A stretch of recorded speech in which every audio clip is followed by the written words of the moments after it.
On this episode, two medical mysteries that defied the experts. Something is wrong with my child. Can somebody please just tell me what's wrong with my kid? They kept saying, hey, wait, he'll grow, he'll grow. We waited. He didn't grow. When Ricky Getch celebrates his second birthday, it's all too clear that there's something very wrong. He weighs only 18 pounds and can fit inside a shoebox. I always knew I was different than everybody else. My biggest worry was that we would find out what it was, but we would just find out too late. Then, Noel Valero's life begins to spin out of control when a series of bizarre symptoms takes over. The pain just kind of engulfed me. I was very worried that he was going to wind up in a wheelchair. I was frightened. I braced myself for the worst.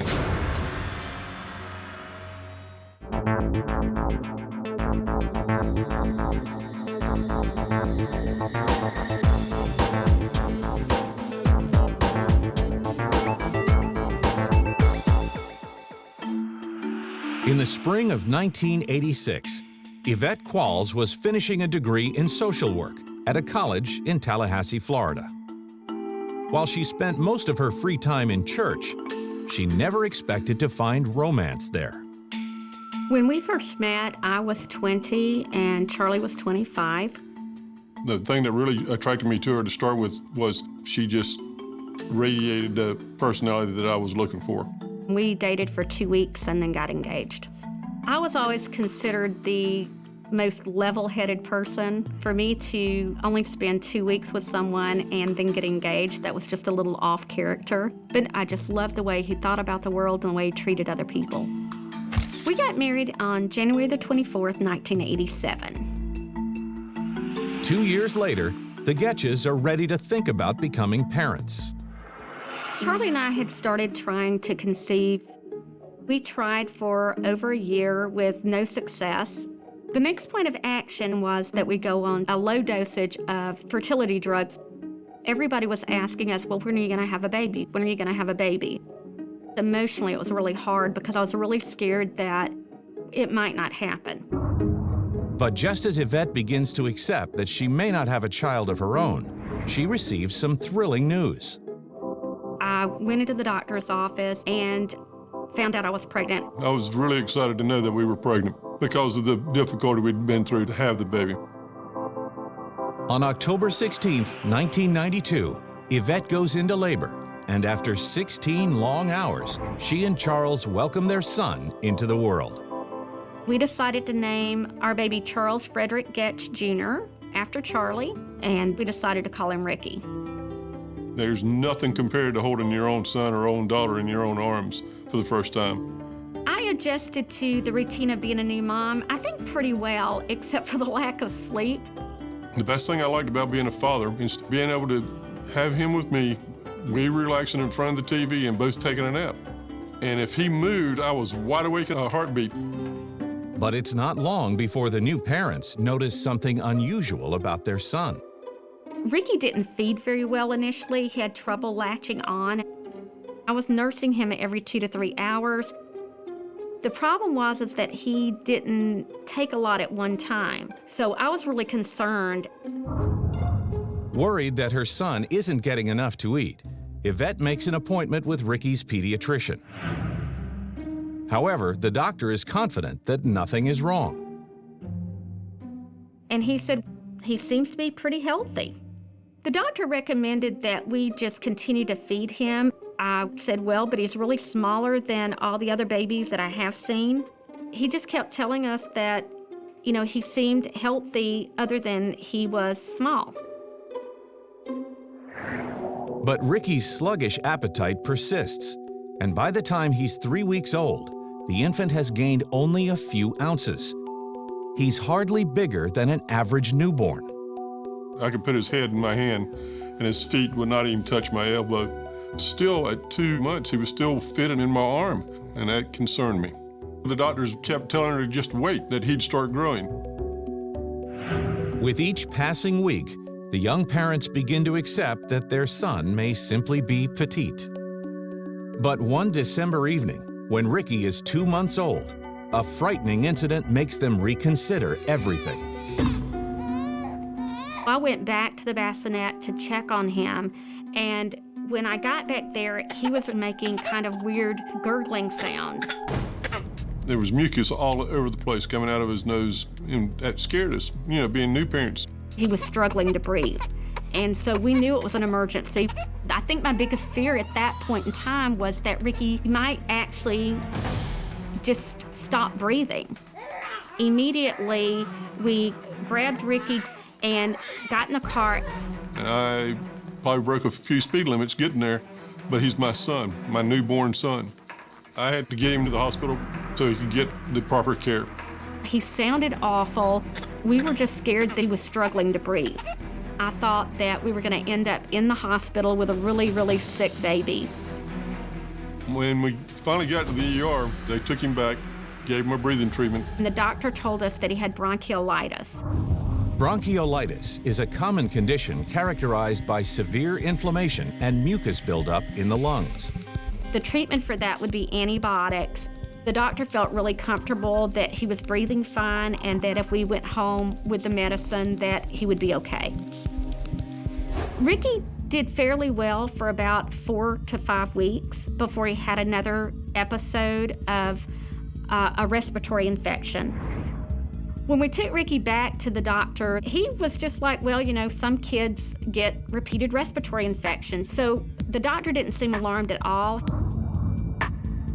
In fact, over the next 8 months, Ricky is hit by a bronchial infection again and again. Ricky would get sick every 3 weeks. Instead of a kid getting older and getting better, what we saw was a child who seemed to be getting sick more and more and more often. Making matters worse, Yvette can't help but notice that her son is still not growing. When Ricky was 13 months old, he weighed about 16 pounds, 4 ounces.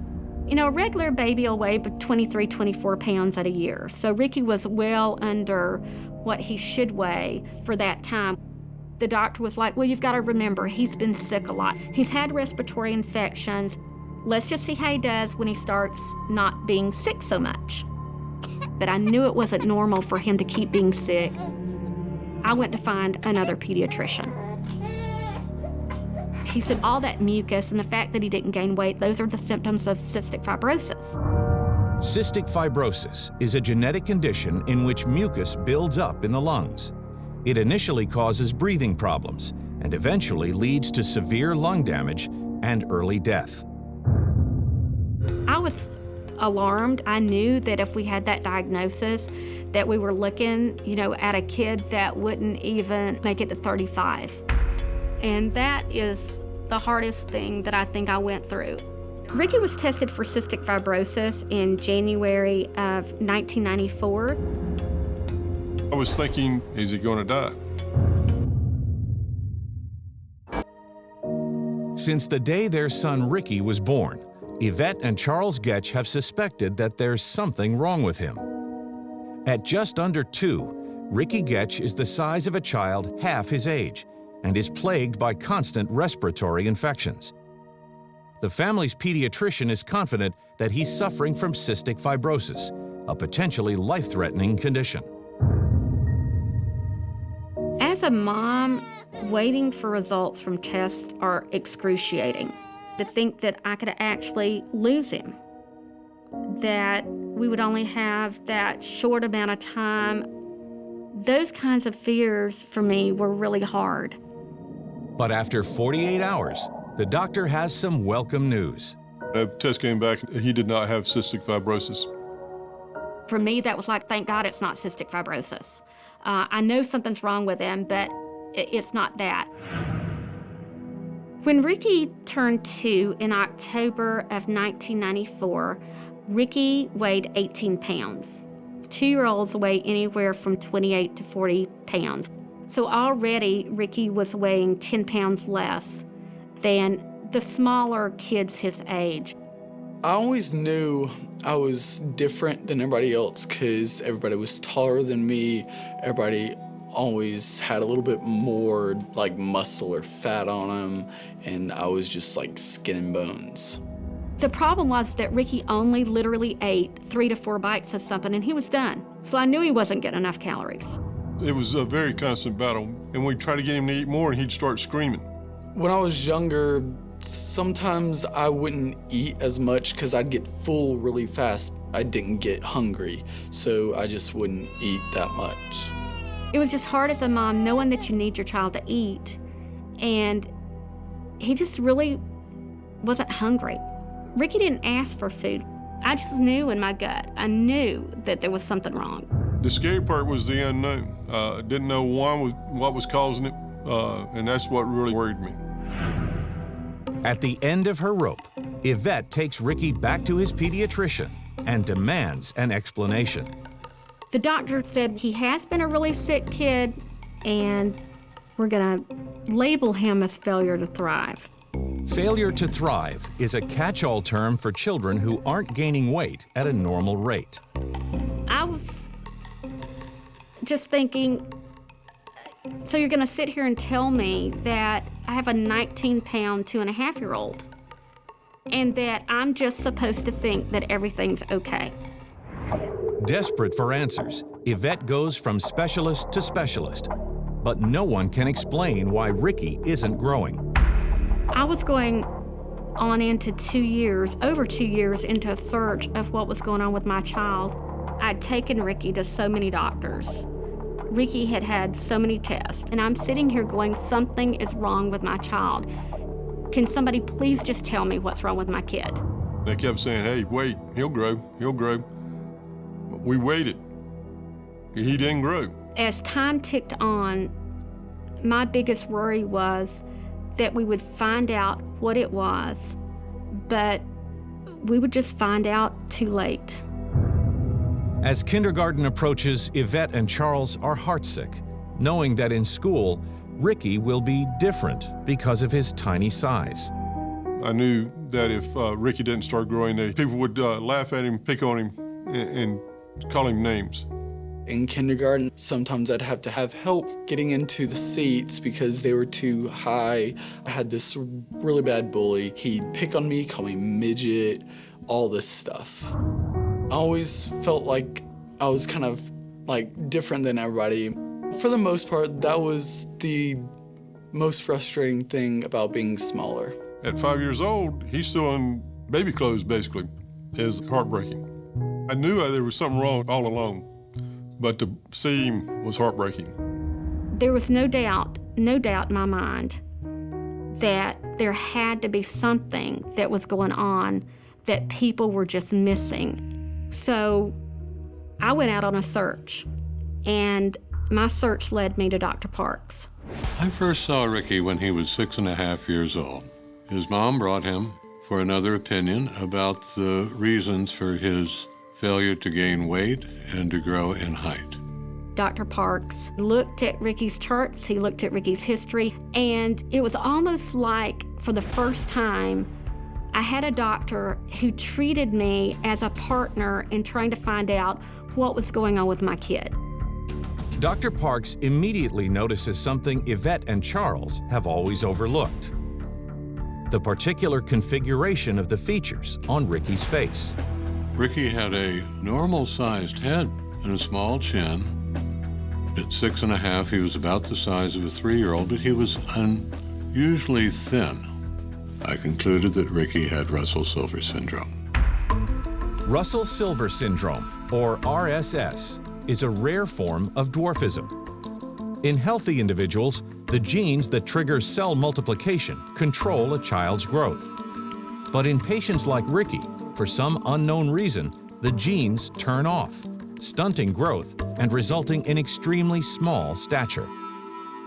I'd gotten kind of scared about just hearing the word Russell-Silver syndrome. I would just have to stop myself and say, God, you gave me a beautiful child.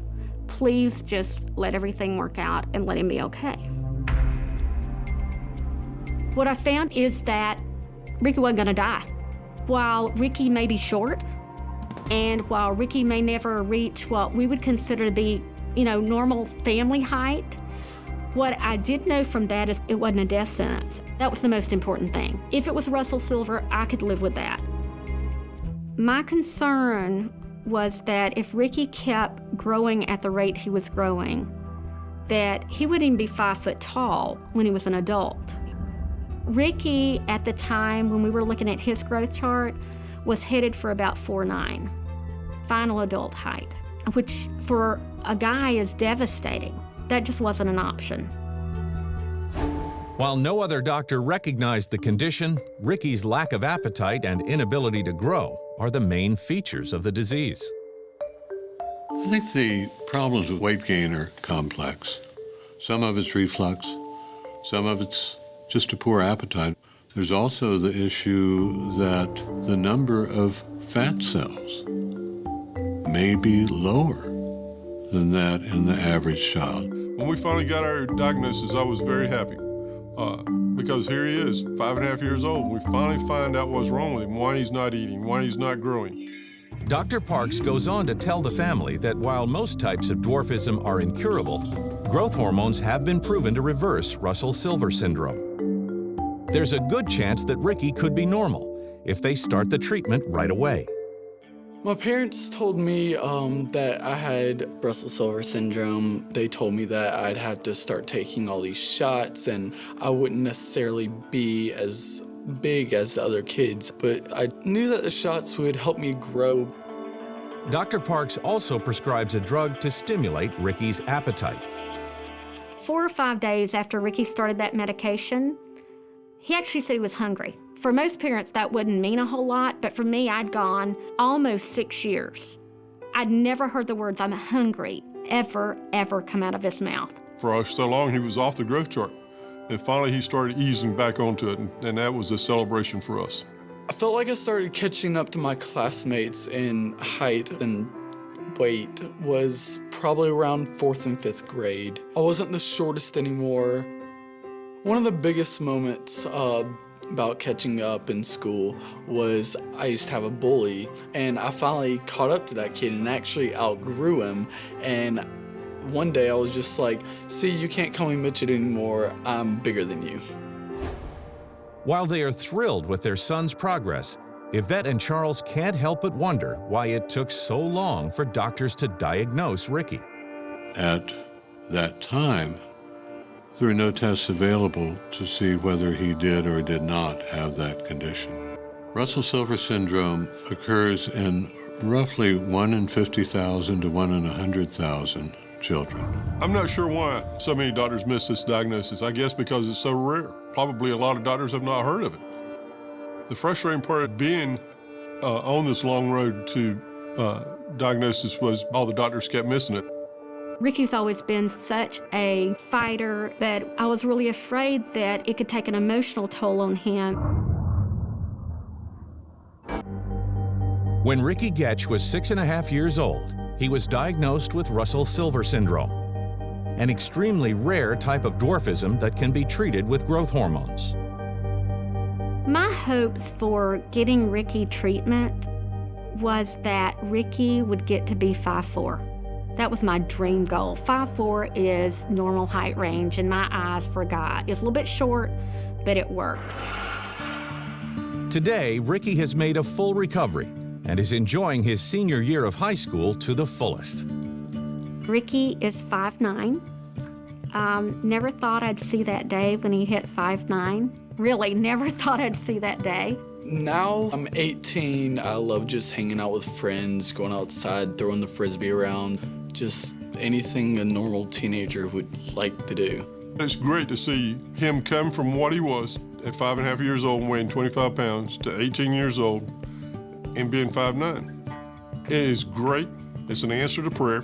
I think it's helpful for other kids with RSS to meet me, hear my story and all that, because they can see someone that has RSS just like them and know that they're not out of luck. They look up to me and they can see that they won't always be the small kid at school. We've been extremely blessed. I mean, I feel like we've had so many miracles. Ricky's happy, he's healthy, he's got a great self-esteem, and he's turned out to be just an awesome young man. And as a mom, what more could you ask for? We'll be there. We'll support him all the way in everything he does.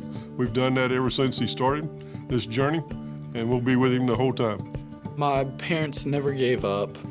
They kept fighting for an answer, pushing for an answer, kept going to all these doctors to see why I was so small. If they hadn't have kept pushing, I would not be as tall as I am. I like to thank my parents for never giving up on me and finding an answer. Next, Noel Valero, an active, healthy father of two, is forced to face a terrifying constellation of symptoms that turn his entire world upside down. In the fall of 2000, 40-year-old Noel Valero had it all: a thriving career, a happy marriage, and 2 children he adored. We were living in West Windsor, New Jersey. Eric was 9, Alina was 11. So they were both in middle school at the time. As a dad, Noel is so involved. Noel has an energy and an enthusiasm to everything that he's done that's contagious. He has a wicked sense of humor, and his attitude towards life is just amazing. And after working for years as an aerospace engineer, Noel had just opened his own information technology company. It was always his dream to do his own business. What I like most about setting my own hours and being around for the kids was if they had a Little League game or they had a dance performance, there would always be a parent present. Once a college athlete himself, Noel makes a point of staying fit and seems to be in perfect health. I've always been an athletic person, did everything I could to stay active. I considered myself to be pretty healthy. We were thinking at the time that we were indestructible. But that winter, as the holidays approach, Noel begins to notice something strange. I was blinking more than usual. Whether I wore glasses or contacts, people noticed I was blinking a lot. And it would not stop, even if I willed it to. I was embarrassed. My optometrist had checked out my eyes, and everything was fine. The eye doctor did think that perhaps his eyes were a little drier than usual, or that he was reacting to the contacts. We tried different things. We would try eyelid washes, we would try different contacts. It would subside for a little while, and then it would come back. It always felt like I had something in my eyes. With each passing month, Noel does his best to put up with the weird blinking spells. But it isn't long before he finds himself grappling with a bizarre new problem. Noel and I would walk our dog almost every morning together. And I remember looking over at Noel and wondering why his nose was pointed skyward. My head was craned up about 45 degrees, and I didn't even realize I was doing it, so it was less obvious to me than it was to her. I tried to point it out to him because I could not figure out how someone could hold their head up at such a weird angle and not know that they were doing it. I didn't notice how frequently it was happening until we were setting up a camera system in the store. We'd set up a surveillance camera and we were checking it out. While we were looking at the playback, I noticed that my head was like that 25% of the time. And I asked the guys, am I always like this? And they all said, yeah. I was very worried about the fact that Noel's symptoms just didn't seem to make sense. But when Dawn encourages him to check in with the doctor, Noel refuses. He's confident that the freakish tic will eventually subside on its own. Nothing could have prepared him for what happens next. I was up in the bedroom and I went down the stairs. The very first step, my head just tilted back in a spasm and I lost my balance. I ended up sliding all the way down the stairs. The kids and I were watching TV and we heard this horrible crash. We were running out. Then it was Noel lying at the bottom of the stairs on the landing. He was twisted. We're lucky that he wasn't badly hurt. I was frightened by what was happening. I had this ideas that I had a seriously incapacitating disorder like Parkinson's disease that was eventually going to kill me. Over the past 9 months, Noel Valero has endured a terrifying series of symptoms. He blinks almost non-stop. His neck spasms in a bizarre tilted position, and now he's suddenly lost his balance. I realized that there was definitely something really, really wrong with me, that I really needed to try to find an answer. I really needed to seek professional help to find out what on earth was causing it. I was even more frightened that I wouldn't be around for the kids. I decided to see a neurologist. He took a history when I told him that I'd been a full-time IT consultant. His first reaction was it was repetitive motion syndrome. The neurologist suggested that Noel have physical therapy to stretch and strengthen the muscles of his back and chest. It was kind of a relief, actually, because it meant it was something I can deal with. I was going to physical therapy 3 times a week, and I was doing all the exercises at home that I needed to do. But after a month of physical therapy, Noel realizes that he's not getting any better. In fact, he seems to be going downhill fast. Suddenly, I noticed that I couldn't even lift my right arm. My right arm just simply wouldn't go up. That was alarming. I went back to see the physical therapist right away, and she did a series of tests, strength tests on my right arm, and she said that I had absolutely no response out of my right tricep. It was paralyzed. It was like being hit with a ton of bricks. I had another fear that what happened to my tricep was just the beginning. You know, was it the first step in something a lot worse happening to me? I was very worried that he was going to wind up in a wheelchair, that it was going to be something that incapacitated him in a profound way. My biggest fears about Noel's degeneration was that it appeared to be accelerating. I was really worried about him being able to be self-sufficient and being able to retain that level of independence. I managed to talk to a fairly well-known neurosurgeon who had an office in the area and explained to him, listen, you know, I was doing physical therapy and then suddenly my right tricep is paralyzed. It's an emergency. The neurosurgeon immediately orders a battery of tests, including an MRI of Noel's right arm. But incredibly, he can't find a single thing out of the ordinary. I was so frustrated that the doctors could not tell us what was wrong. I really thought that once he saw the neurologist that it was something that we were going to be able to fix. Overwhelmed, the Valeros head home. And over the next few months, Noel does the best he can to grin and bear the mysterious symptoms. But it isn't long before he's struggling with a frightening new problem. I had back pain since college, so I was able to rationalize by just blaming it on stress. But this pain was my entire back. I was in pain pretty much around the clock. The pain just kind of engulfed me.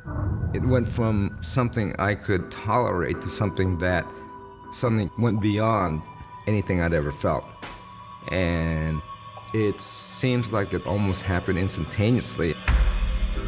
It became so bad that he went to the doctor. After performing a thorough head-to-toe exam, the physician isn't sure what's triggering the agonizing pain. But he prescribes a strong painkiller to help manage Noel's discomfort. They helped a little bit for short bursts of time, but nothing really took care of it.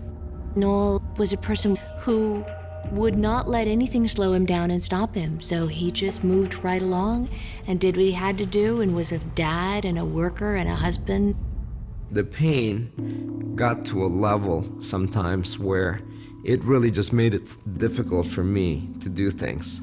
Driving was totally unbearable. I mean, even for like 5 minutes was completely unbearable. And he decided to give up the clients that he had that were an hour or 45 minutes away because the drive was just too much for him. That was a very difficult thing to do because my business was growing. It was starting to boom. For me to scale it back just didn't feel good. And it probably fueled more anger, more frustration. Noel is a very driven, very ambitious person. And when he stopped being able to do everything that he wanted, the way he wanted to do it, he was very upset with himself. I realized I wasn't fully functional anymore. I wasn't going to be able to support my family in the way I was used to being able to support them. The anger was, why is it happening to me? And the frustration was, how can I fix this? Over the past 5 years, Noel Valero's life has turned upside down. He suffers from bizarre blinking spells. His head is often locked in a strange position as his neck spasms out of control. And now, he's living with harrowing pain that no medication can curb. Making matters worse, he's been forced to cut back his work hours, and his family's finances are on the line. I forced myself to continue because if I didn't do it, we would have been in dire straits. And that was probably the biggest struggle I've ever put up with in my whole life. During the next few months, Noel continues to seek out one doctor after another, but none of them can shed any light on his condition. And as the weeks drag on, it's clear that he's become a shadow of the man he once was. Probably one of the most disturbing things about this whole experience was the way Noel's personality changed as a result of the pain and the issues that he was going through. I was slowly becoming a kind of a different person. I was less agreeable. I was quick-tempered. I probably didn't even realize what kind of effect I had on my children and my wife. No idea. I was very upset by how much this had changed his relationship with the kids. He found fault so often that I ended up giving up trying to have a family dinner because the whole family dinner routine became very, very stressful and painful for us. By then, the pain was to the point where I'd almost pretty much withdrawn from my family. Noel was in so much pain that he just stretched out on the floor all the time. I was just in my own painful little world, trying to survive the pain. And inside my head, I'm just worried about what's going to happen to me. Did I have to fear for my life? That probably started one of the lowest points in my life because I really thought I wasn't going to live much longer. The Valeros have all but given up hope of getting a diagnosis by the time June of 2007 rolls around. But Noel puts on a brave face to celebrate an important milestone. It was Noel's 25th reunion, and we went back and met up with some of his friends from college. As fate would have it, a lot of my former classmates were fairly well-connected neurologists. They recommended that I go to Columbia University. Noel's friends refer him to a neurologist who specializes in movement disorders, Dr. Roy Alcalay. My first impression of Dr. Alcalay was he was a bright, young neurologist who really cared about his patients. Mr. Valero came with a few complaints that maybe to the naked eye would seem completely not related to one another. He was blinking a lot, and his neck was twisted to the right and backwards. Dr. Alcalay thinks he knows what's behind Noel's mysterious decline. In order to confirm his hunch, he orders an MRI and performs a series of neurological exams.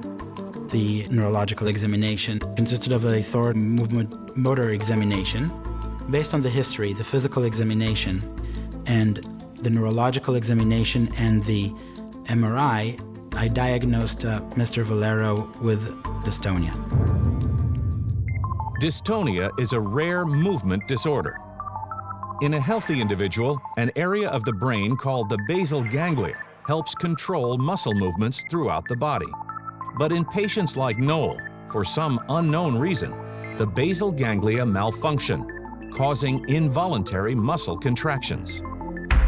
Dystonia can happen at rest, or it can be even worse with action. It's contraction against their will of different muscles. Dystonia can strike anyone, but people who constantly do repetitive movements are more prone to it. Well, it was a relief to have a name for the problem, obviously. I now knew what I was dealing with. Dr. Alcalay explains that all of Noel's symptoms followed a well-documented trajectory. Dystonia has a classic progression that we cannot quite explain. What is clear from Mr. Valero's presentation, that it's not just that there's something in the eye that makes him blink frequently. There's not just something in the neck that makes his neck be twisted. This is all one condition that is affecting different body parts. In a way, one can think of Mr. Valero's neck and back as if it's exercising 24/7. So this excessive workout that these muscles are receiving from the involuntary increased tone is often painful. It can be very debilitating. And now it's all too clear that the paralysis in Noel's right arm was triggered by the physical therapy he received. Just trying to work on the strength of the muscle usually doesn't alleviate the symptoms, but can make them either unchanged or worse. Unfortunately, Dr. Alcalay has even more sobering news for Noel. There is no cure for dystonia. When he first presented, his symptoms were relatively rapidly progressive, and we were very concerned. Sometimes with dystonia, there is a chance that it will progress to other body parts as well. If it affects the legs, the patient cannot walk, and I couldn't tell him when I saw him what will happen. I didn't know. It was a consolation to know what I had. But still, I had that lingering possibility that it would progress into that worst case scenario, and that would incapacitate me within a few years. It was life-shattering to hear that. I braced myself for the worst.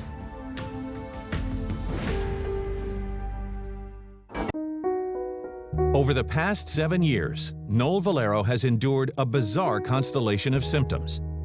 He blinks uncontrollably, his neck randomly tilts up in spasms, and he experiences incapacitating back pain.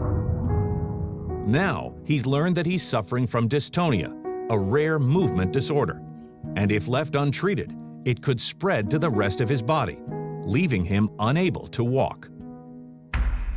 There was the fear that, my dystonia would become generalized, which would mean that I may become incapacitated. It was just something that alarmed me because I needed to be productive and not a complete drain on the family finances.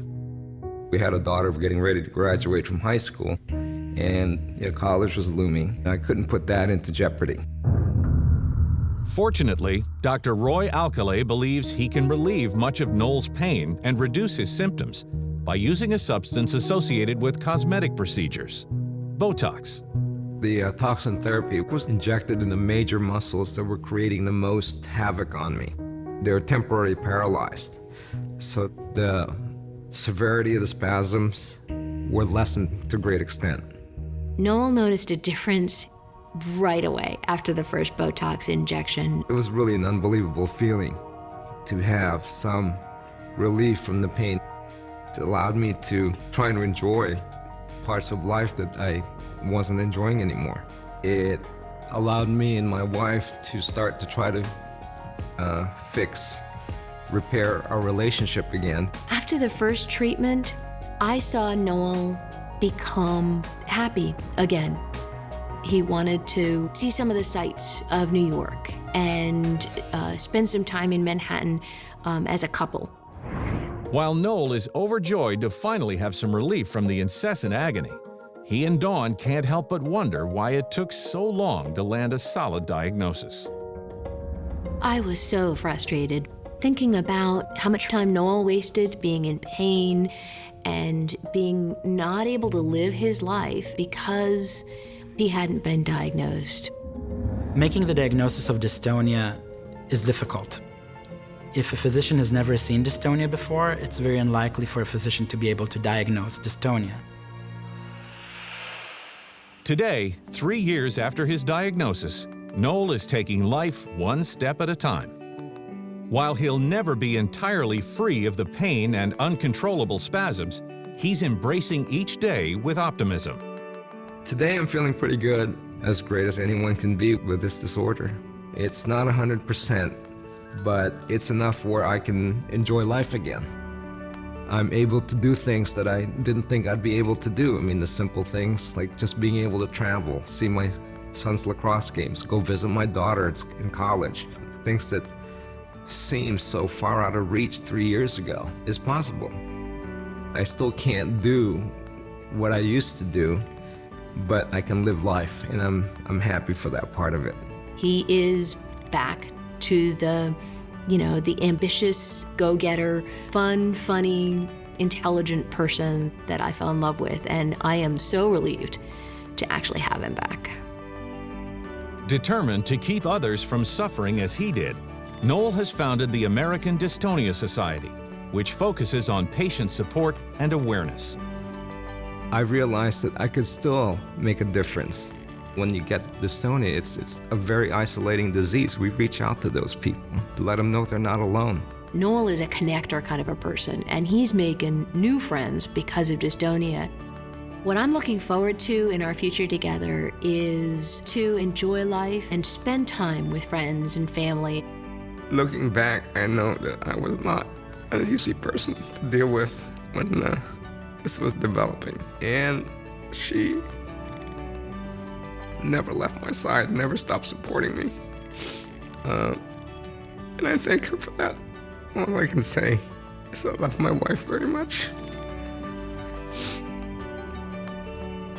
I am incredibly proud of Noel.